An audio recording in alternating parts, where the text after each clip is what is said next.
এবার বল বেটা, কার হুকুমে তুই আমার শুটিং চলাকালে আলো সরবরাহ করিসনি?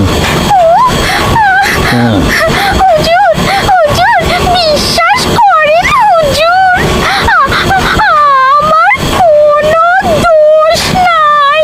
সব জোনাকিরা মিল্লা এই সিদ্ধান্ত নিছে। আর এইটা তাদের নিজেদের ধর্মঘট। কি ঘট?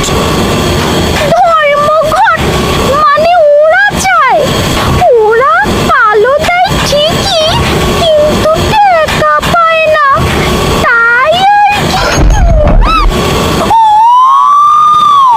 টাকা পাই না তো পাই কি? চীনা বাদাম? আমি কি তোমাদের মধু দিচ্ছি না? যদিও ওতে আমি কিছু ভেজাল দিই, কিন্তু মধু তো বটে। কিন্তু হুজুর, জোনাকি পোকা তো মধু খায় না। চুপ! খাই না, কিন্তু এখন থেকে খাবে।